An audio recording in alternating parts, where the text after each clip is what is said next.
Hi everyone, welcome to another episode of the Leaders Series podcast of GCS Connect. I'm going to introduce for you today a conversation I had the other week with Andy Lord of WAWWA, We Are Where We Are, and Accreditation. He's a consultant in the training and talent industry. I've been working with him quite a lot over the last couple of months, putting together our RDK accreditation. And I really felt it'd be great to have a chat with him to understand more about his business and his thoughts about the talent and training industry going forward. Really entrepreneurial guy, made me laugh a lot, made me think a lot. And I think what he says about building a team and using different types of talent and producing talent is something that all leaders and everyone listening to this podcast can really learn from and really get some insight from. So thank you very much to Andy. Here we go with the podcast. Thank you very much for listening.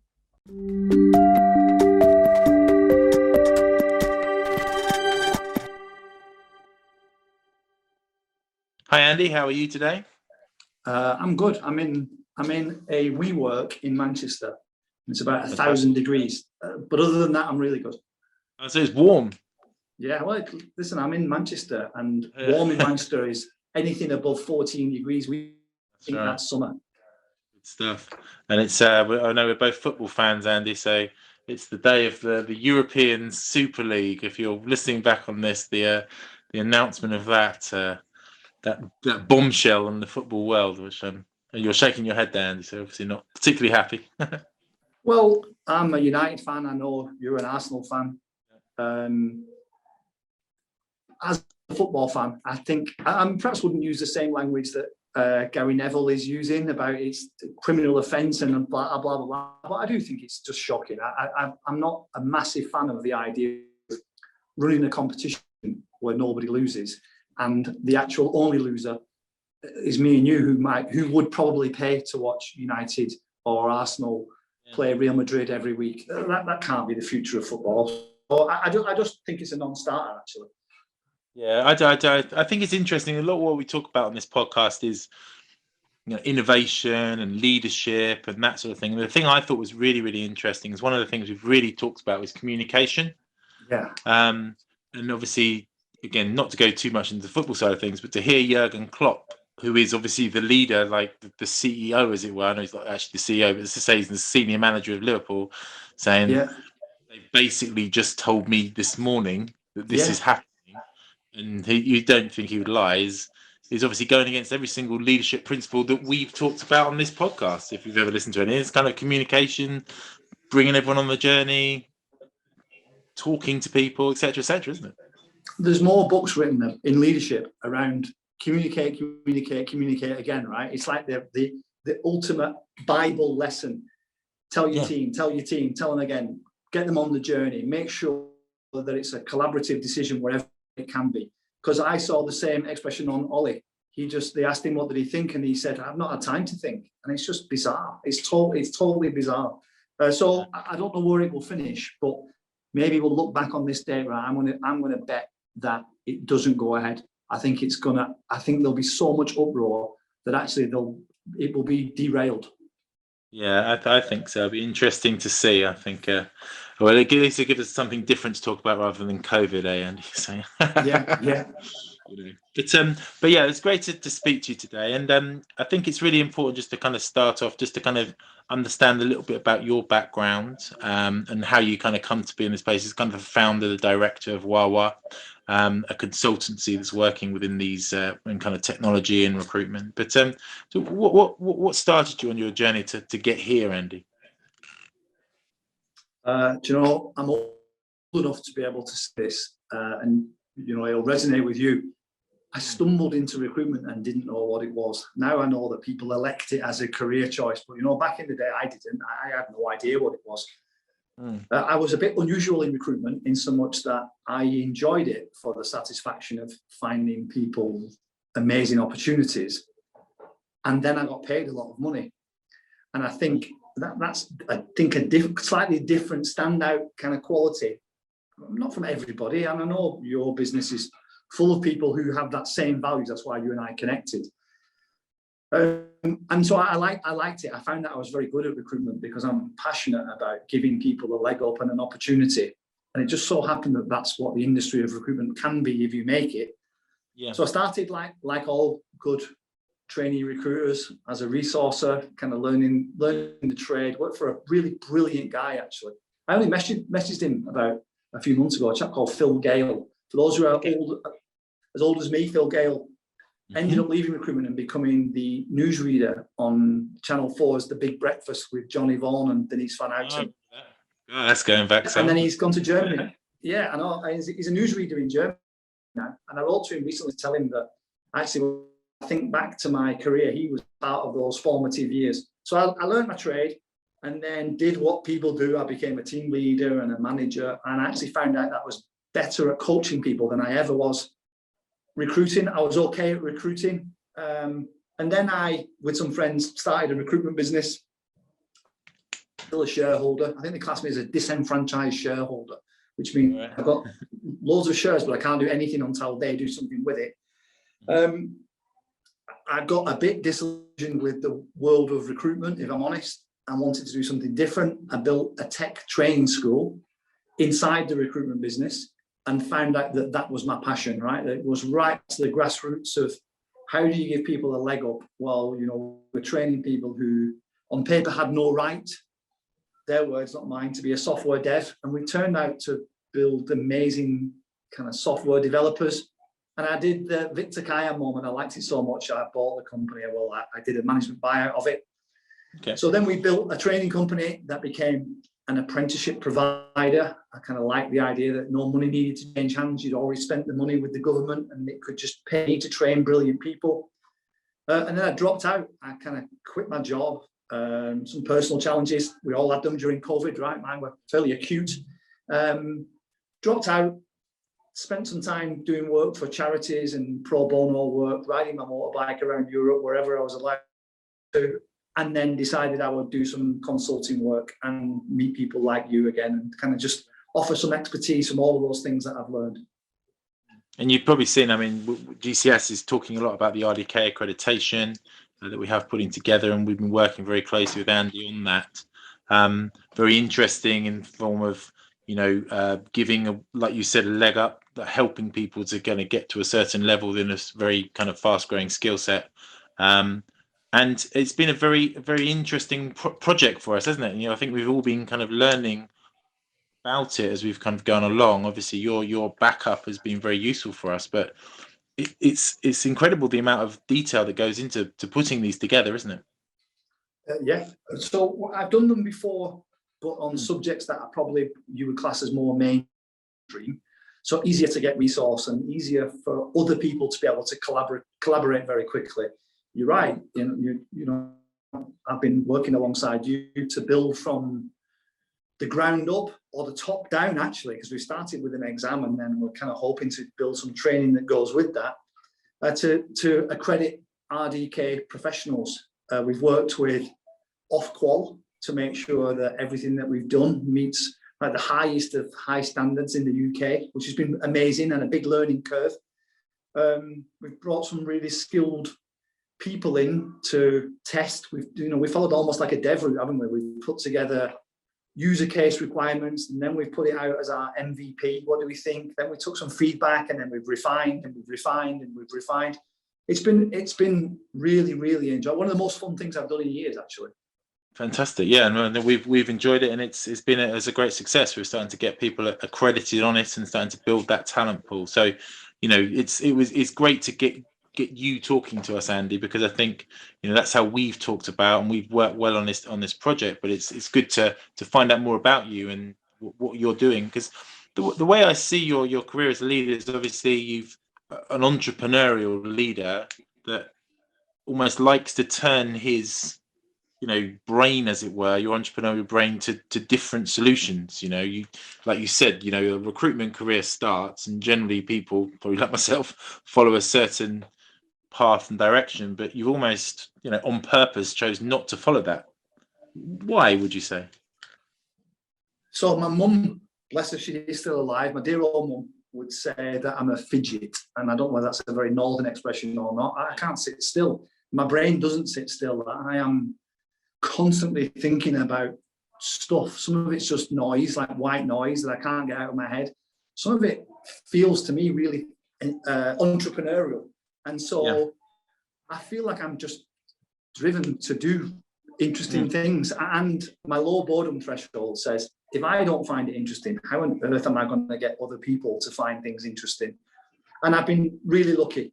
People have bought into my enthusiasm and my passion for helping and making a difference. And I've had a few careers out of it so far, and hopefully a couple more. So I think it's either a gift or a curse, depending on what time of night it is that I wake up and start to write things down that I'm thinking about that I need to get done.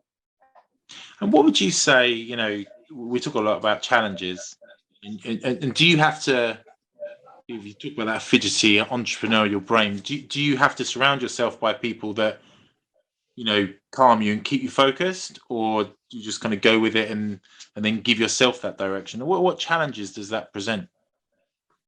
All of the above, right? So I am a notorious talker. You'll see that in this thing. I'm sure it'll overrun for about 5 hours, right? I've got such a lot of things in my brain. We'll do the director's cut, Andy. Yeah, I know. I'm expecting it just to be a big smiley face and a yes or no answer to it. So I need both around me, right? I need people who are good listeners, who allow me to explore my own thought process. Articulating it for me is always the best thing I can do. So people who don't find me dull and boring, and let me talk and ask just the odd question and let my mind empty. I need those. I also need people who tell me to shut up and just follow this path because we need to get it done. And the people that I kind of gravitate towards, you and John, have been people who are quite visionary, that say we can see a third of what we want.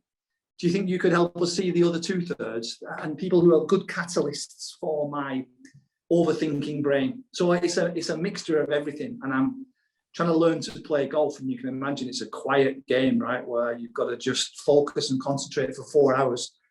My challenge isn't being able to play golf. I actually can play golf. My challenge is to just stay in the moment for long enough. And I'm trying to learn that. I know that's a skill I need to get better at. Yeah. Well, you mentioned John Gibbs there. He's obviously our kind of global sales director. He's also a very good golfer.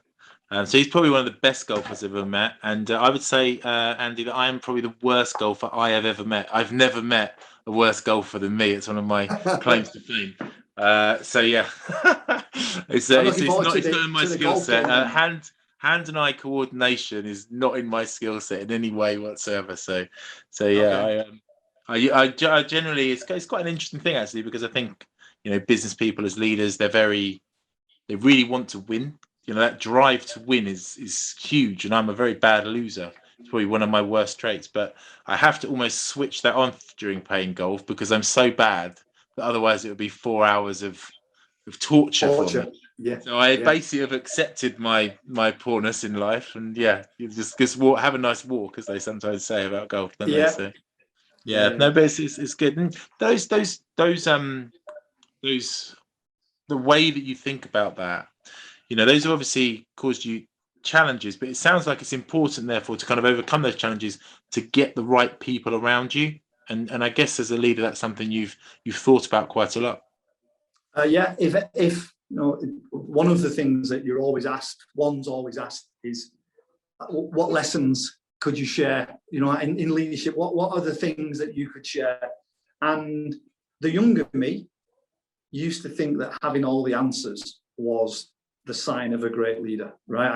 I used to pride myself on being a subject matter expert and being a leader by example. And now I'm a leader by example of attitude and leader by example of kind of values. I still think that that's the role of a leader. But the thing that I have really embraced is to surround yourself with people who know more about you, ideally at least as much, and empower people to have a voice and share it and be open and receptive. You're right. Leaders, I think, on the whole, are quite competitive. And sometimes that competitive streak can turn into a bit of arrogance or a little bit of conceitedness. Perish the thought, right, that we would dare say that about ourselves. See what I did there? I shared that way. I made it sound like it was you rather than me there. I was passing the hot potato. No, definitely. I do it all the time, Andy. Don't worry. So, yeah. So, yeah, surrounding yourself with great people is the key, I think, to making sure that your business is successful, and telling them that they are subject matter experts and that you value their opinion. You know, I think that some people are probably better than I was at that when I was younger, but I've really, really kind of drilled down into that for myself, just to make sure that I'm humble enough to accept it's actually better to try and not know everything. And obviously the business that you built, which is the tech training business, was Code Nation. And let's be honest, recruitment is quite easy to pick up, isn't it? You can pick up recruitment quite simply, and sometimes that means that you can't really be a subject matter expert in it. But I guess that was a big learn for you, going into something where you really do actually need proper training and proper knowledge to build something, right? Yeah, and because I'd never done it before, I kind of looked at that as a total blank sheet of paper. I made the only things I studied was the commercial models. How do people really make money out of training? So if I have that as my foundation, if I understand that, because clearly it's not a charity, how can I be philanthropic, which I always try to be, and entrepreneurial at the same time? So, okay, I understand how to create revenue and how to create profit. And then I did what the best consultants in the world do. I found people who would probably be my customers, got them together in a room and said, before I put pen to paper, tell me what you'd like to buy. Tell me what you think is missing from the world of training. Because if there's a consensus, then why would I not just follow that? And people were very gracious, partly because they hopefully know me and think, why not? The guys are trying to do something different. And partly it's self-serving, right? If we can tell you how to build something that then satisfy our needs, they're my customers and I'm their service provider. It was an absolute win-win. And so it was, but I just kind of took the mantra, go and find out what the customer wants to buy and then build it and go back and sell it to them. So that allows you to build something with a kind of blank sheet of paper, doesn't it? You know, something entirely new. Yeah, and back to the boredom threshold. When you started GCS, everything about building your business was new, exciting. You kind of knew, you worked probably at places before, you knew what you liked and what you didn't like. Getting people to follow that vision and say, okay, I get it, and I want to do this, and we want to change this, and why don't we alter this? And so that's dramatically exciting. It's exhausting, but dramatically exciting. When you get into BAU, I think if you're not careful, one isn't careful, you can just kind of fall into a groove. There's loads of recruitment companies that we both know that you can see are in a groove. There's loads of training companies that I know that have just fallen into a groove. And the ability to start businesses or to consult with people like you to help you build new product sets and stuff allows me to stay fresh and in the moment and use that energy that a startup, whether it's a product or a business, can create. And so kind of going forward, obviously you've got the WAWWA, which is the consultancy brand. I know you're obviously with your fidgety brain, you're looking at other projects at the moment. So what are your main priorities for this year? Well, before we jumped on this call, I've been for a meeting, which I'll share in a second. I haven't finished in the world of training. I have, as they say in all the best Hollywood movies, I've got some unfinished business with that. Yeah. When we built Coordination, it was pioneering, right? It was pioneering. And then virtual learning, as it's become known, was forced upon us because of the pandemic that we're all living in. So we had to really quickly pivot a business that had been known for the high-touch classroom environment to Zoom, to virtual learning. Yeah. And I think that whole industry's got lazy. I think it's become settled that now is what the virtual learning experience is. Not everybody. I'm not digging out everybody, but I just think that's mainstream. If you go and look, that's mainstream now. And I'm not satisfied with that. I don't think it is a brilliant learning experience. It's better than no learning experience. And in a pandemic, if it's a choice between don't learn and do it like this, I think it ticks loads of boxes. But what I've been exploring is a mixed reality platform. That's like super geeky, right? So that it can be slide decks if that's appropriate. It can be a networking meeting if that's appropriate. It can be a version of Zoom or whichever meeting kind of thing is your preferred. But the next level of that is a 3D world. So you can kind of immerse yourself properly in a 3D platform. You don't need to put anything on your eye. You don't need to wear glasses for that.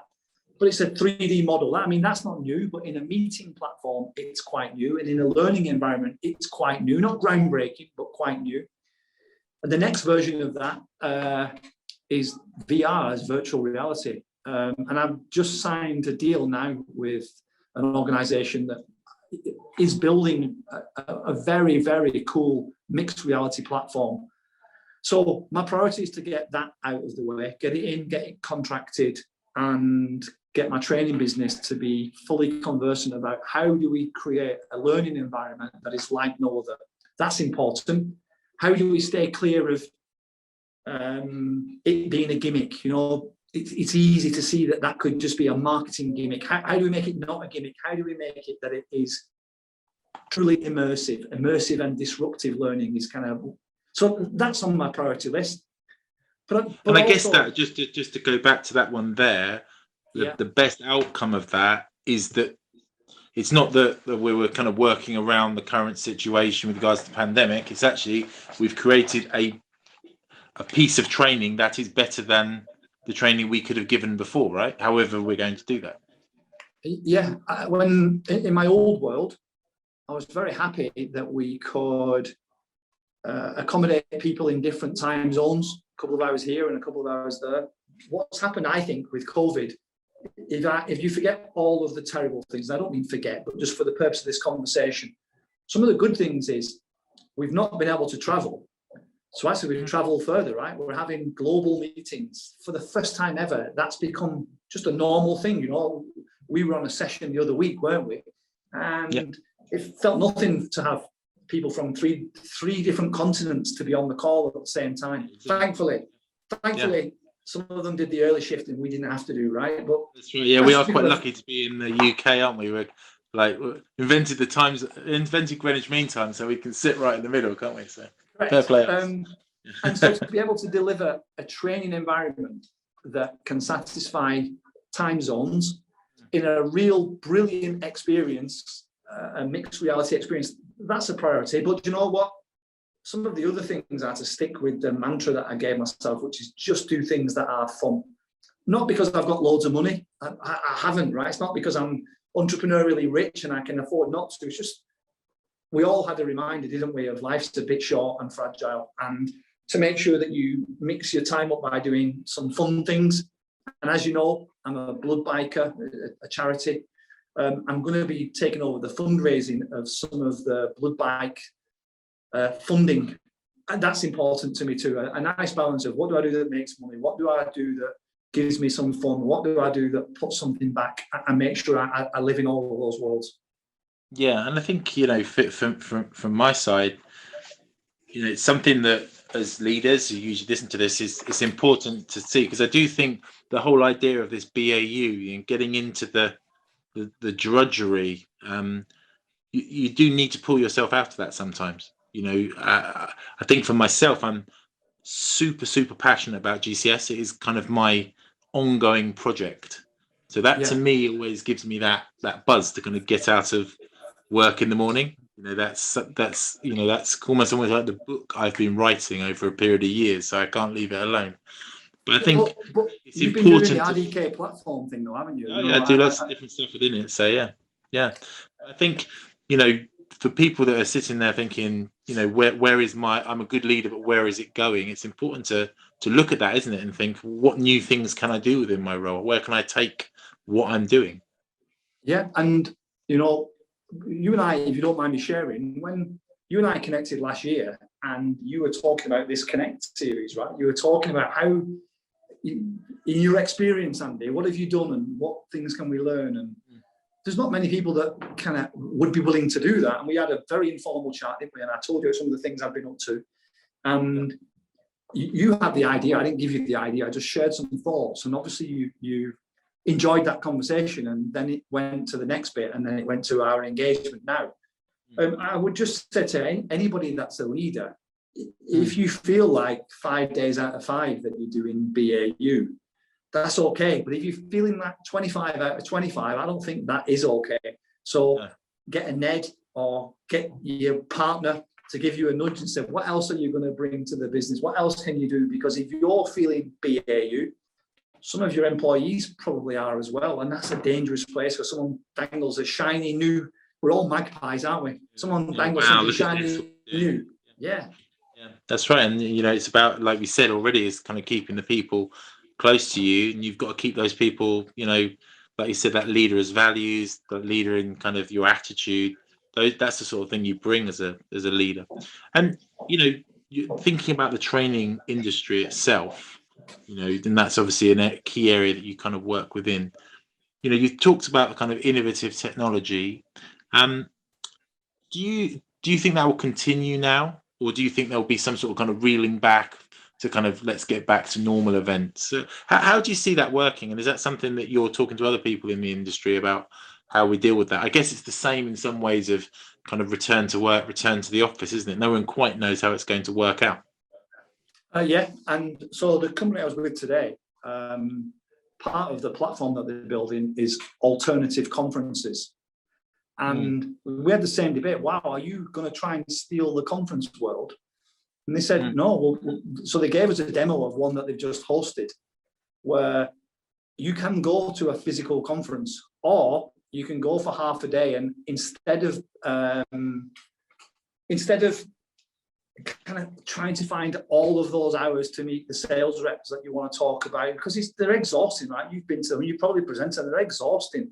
What I saw was people then coming back, making an appointment, a virtual appointment, to be taken to somebody who's in a back room somewhere in the world, who's their product expert. So you can go and have a look around a 3D modeled exhibition center.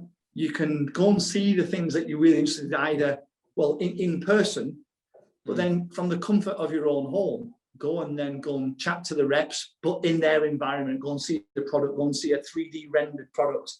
So the thing that you don't get is a carrier bag full of pens and baseball caps and the t-shirts and the stress balls, right? That's the best thing, surely that's where you go. Yeah, well, I was going to say, do you know what? You just get them in the post now, don't you? And they're COVID friendly and stuff. So I think the training world is going to be the same. That sometimes there is nothing better than being in a room full of people and seeing the whites of the eyes, right? I just think that's the human in us. But if you want to train people from all four corners of the globe, that's practically impossible. And I think one of the things that we saw in COVID was the amount of learning that's taken place, right? People, because they were bored, because they were furloughed, because they'd lost their job, because they wanted to reskill and use this as a catalyst, that whole learning world, the valuations, the amount of revenues, the curve was just straight up. So I think whilst that might not continue, the angle might change a little bit. I think it's still so steep, and people will want to have an opportunity to do both, to access amazing training that doesn't just feel like watching a video. I mean, there's nothing wrong with Udemy, right? I've got some Udemy courses myself. The challenge with them is it's a video that you press forwards and backwards and forwards and backwards, and people need more than that, I think. Yeah, and I think for you, it's really about kind of, driving that, understanding that, and then being at the front of that consultancy. And I think in all areas of business, then leaders have to start to make decisions on how they're going to be, because it is about growth. It is about the future now, isn't it? It's about, setting forward standards and coming up with those ideas, which obviously is something that you're really, you enjoy doing, don't you? Well, people turn, don't they, to leaders and expect them to do things, expect them to lead. I know that's like a corny thing to say. So, I mean, there's different versions of leading people in a business that's doing really well and keeping BAU. There's some leadership skills in that. It's probably not my absolute strength because of the things we've discussed. There's leadership in businesses where your business has been massively affected by COVID, let's just as an example, where profits have disappeared and you've got to take tough decisions and do them with a kind and humane view and make everybody else kind of follow you and say, you know, I'm really sorry we've had to lose 50% of the workforce, but it means the other 50% can stay in the job. You know, that's leadership. But all there's leadership of innovation. And I think that's what I like to think that I bring, you know, innovation and not having the fear of failure. Failure can be very expensive if you get it cataclysmically wrong. Surround yourself with people who are great advisors to say, well, on the balance, this feels like it's going to work, and then tell the story, sell the dream, sell the dream and get people to buy into it, and then, boy, you better deliver. Yeah, because it's, I mean, that's the key thing, isn't it? I guess is when you're selling a dream, you get people to buy into it. Would you say it's easy to get someone to buy into a dream? If you know, if you're just telling them the best case scenario? No, because people are wise, aren't they? I think people are wise. So if you're selling a dream that's only the best case scenario, you're setting yourself up to fail, aren't you? Selling a dream on what this could be and asking people to help shape it and deliver it, a bit of shared responsibility and shared vision, and saying, hey, do you know what, I've just sketched it out, this is what I think, but come on the journey with me, and I'll lead us to the place that I have kind of written up on the whiteboard. But if you also have a vision and it seems to go left or right, as long as we're meandering on the same kind of path, I don't want to change the path. I think that's an easier sell, but not to everybody. You know, I've been interviewing for my new business, and I've met people who've been really focused on job titles. And I said, make your own up, right? Here's an opportunity, make your own up. And they said, well, could I be this? So yeah, it doesn't sound very innovative. And so no, it's because it says senior in the job title. Like, wow. Yeah. So there are some people that it's just not going to work for. And there are others that say, could I call myself wizard? Do you know what? I probably don't think you should, but if I like the way your brain's going. Yeah. So I'd like to get a job spec that said wizard. That'd be good. Yeah, me too. Yeah, me too. And you know, those people. What I was going to say there was obviously getting people to buy in, and it's important to have the right people around you to buy into those ideas. It is incredibly important. I guess is another piece of advice you give, to make sure you do deliver. Because I've worked with lots of people, and I've probably had lots of ideas myself where you say that'd be a really good idea, but you've only got a few. It's boy who cried wolf. You've only got a few times to say a great idea and then not actually do it. Yeah, I mean, unfortunately there's no magic formula, is there? I mean, there's loads of safeguards that you can put in, and as you become more experienced, learning what those are and how to get checks and balances is very helpful. But ultimately, you start a business, or you start a new product line, or you start a new something, you've got to commit, but you've also got to know really quickly if it's been a really bad idea, and try and salvage the very best things that were the nucleus to maybe pivot it and do something else. Because there's loads of statistics about how many startups fail. And I think it's about making sure it's not overcomplicated. It's not reaching for the moon when you need to just be able to get here, but have the vision to get there. And we spoke about it, didn't we, right at the beginning of this, about the communication. If you are a leader that doesn't tell your people what's going on, they're excited at interview. You know, I insist I interview all the people that come and work with me. So they're excited at interview, and they're excited when you do the town hall. And then the next town hall that you do, you tell them about the roadmap, and they go, what just happened? How did that happen? And if you don't take them on the journey, if you don't take them on the journey, that's when people start to lose faith, because you sold them one thing and you might have really early worked out that we have to just pivot and do something else. And if you tell people and give them a chance to make an informed decision, I think they stay with you, or some will, but at least they have an informed decision. We just land it on them, then you're playing kind of heads or tails with people, aren't you? And that can never be a great strategy. Yeah, and I know I've done many times in my past where you've kind of gone down one route and it's not quite right.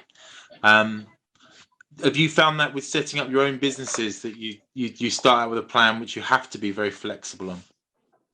So when I was the founder of the recruitment business, there was 4 of us. we all fell out. I mean, it's a very sad story. We all fell out different times and different lives and all of those kind of things.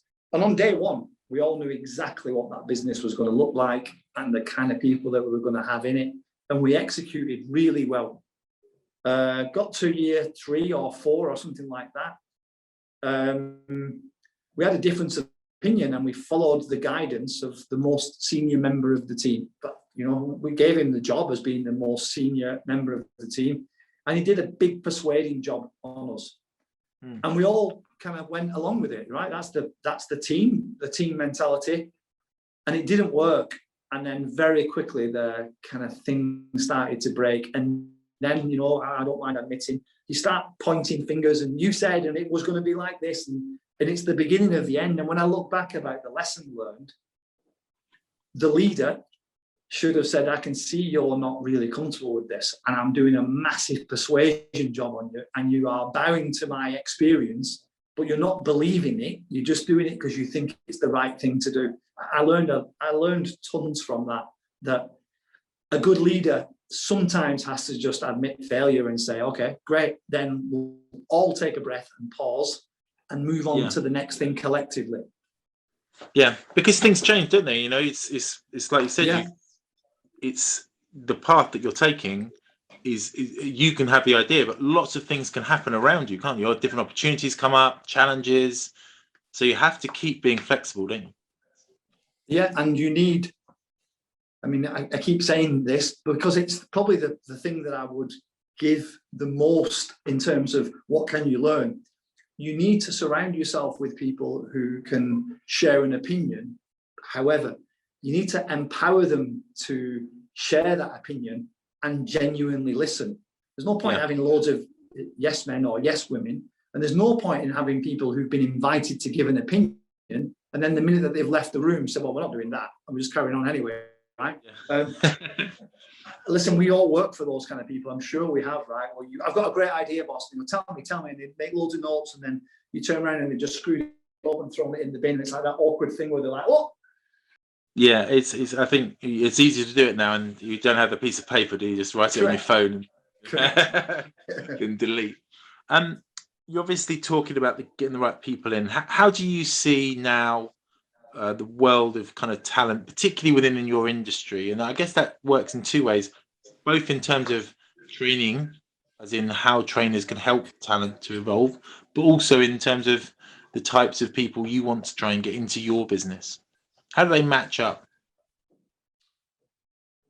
I just interviewed somebody this morning, actually, to come and join our training business.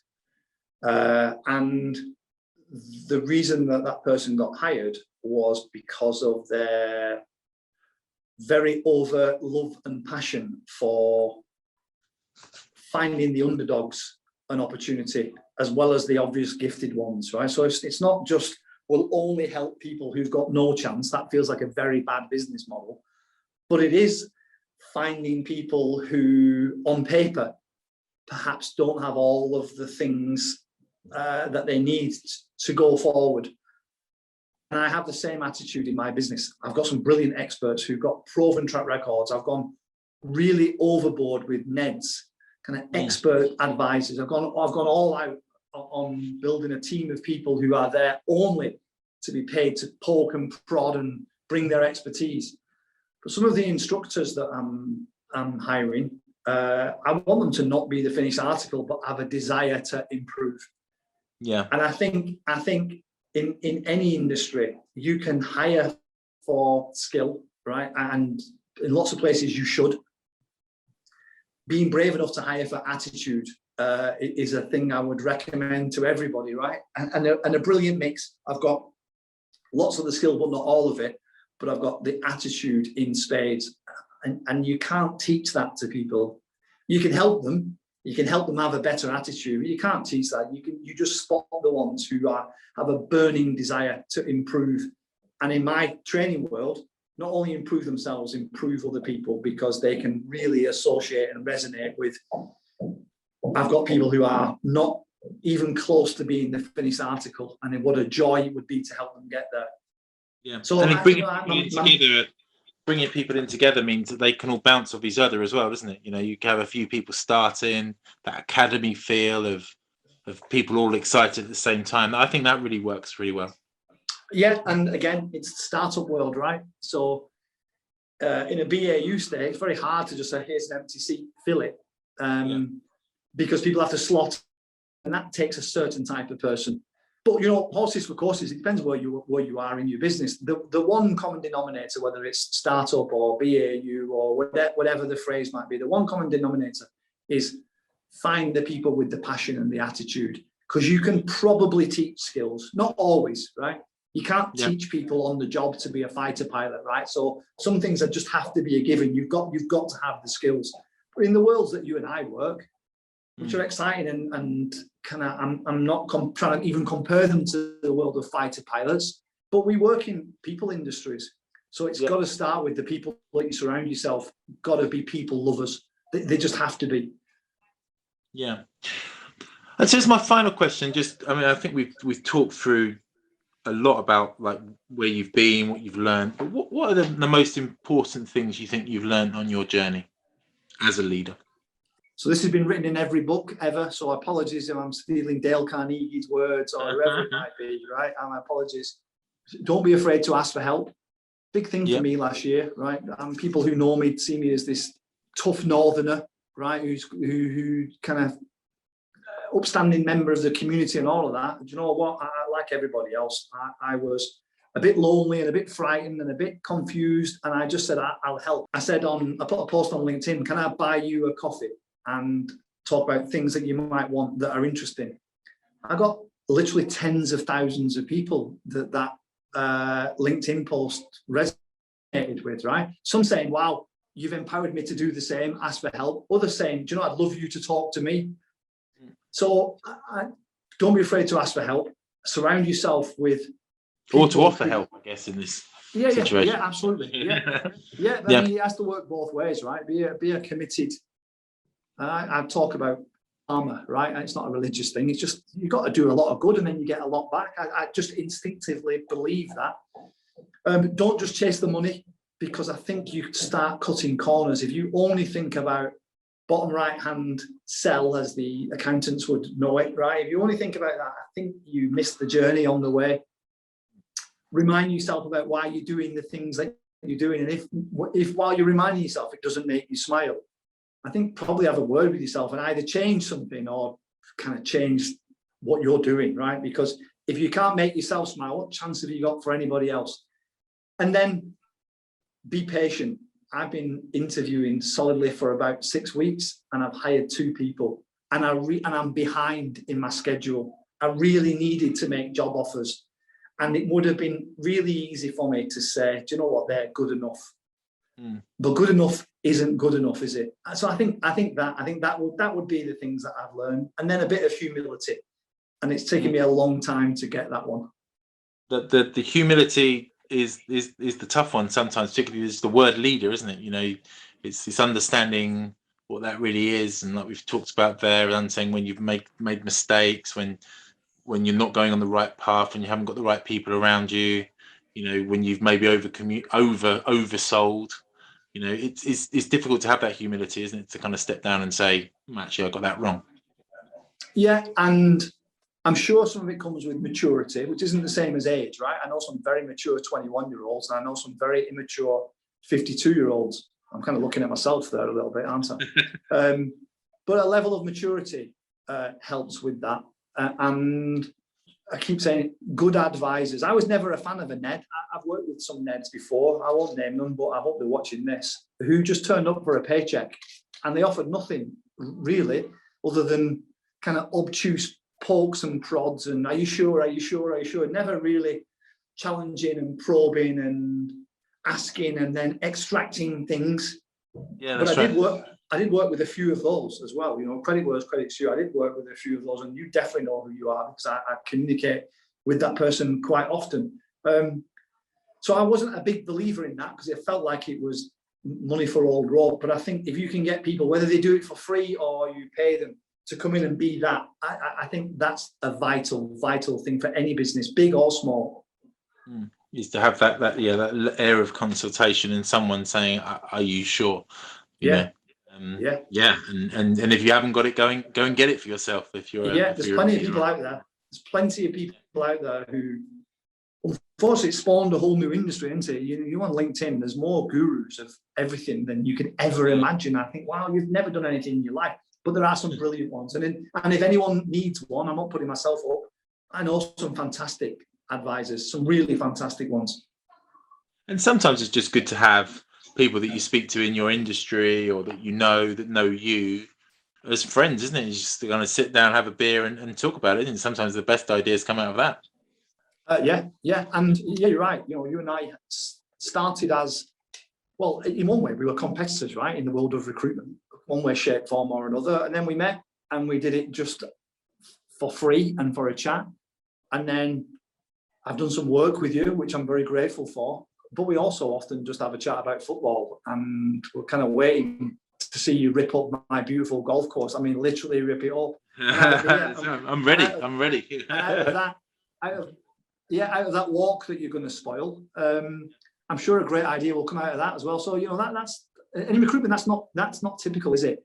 Back in the day, recruitment was a very closed shop. You would never share anything with anybody, and then there's a few people who've kind of made it really overt. We should share and offer and so on and so forth. And I think that's got to be better, right? I think cooperation or coopetition, I heard it called the other day, coopetition. Because we're all here in the end, and I think that's what's the most important. We're all here to service our customers and to make sure that our customers have the best possible experience, right? And different people are good at different things, as we've spoken about. And the more people can work together to give our customers or kind of the sectors we're supplying into the best possible solution, that's what builds up the image, as it were, of our industries, doesn't it? And you're dead right. You have to, I mean, there's an example that some of management training companies do, don't they? Have an empty chair in your boardroom and imagine that your customer is sat on it, or in any sales meeting that you're having or any strategy meeting, imagine your customer is sat in the room. And if you are embarrassed or you think, oh, sugar, I hope they never heard that, or we're not thinking about these guys here or these ladies here, we're thinking about us. It's a brilliant exercise. Now, the next best thing to that, or the better thing than that, is that's what your NED does, or even better still, if you really, really dare, get your customer in the room while you're having your strategy sessions. I mean, that's really powerful. Yeah, for sure. Well, Andy, it's been illuminating as ever. It's good to speak to you. And who knows, that we'll be ripping up that golf course anytime soon. So thank you very much for your time today, and have a good afternoon. Good luck with the interviewing. Thank you. Always a pleasure. Thank you. Cheers.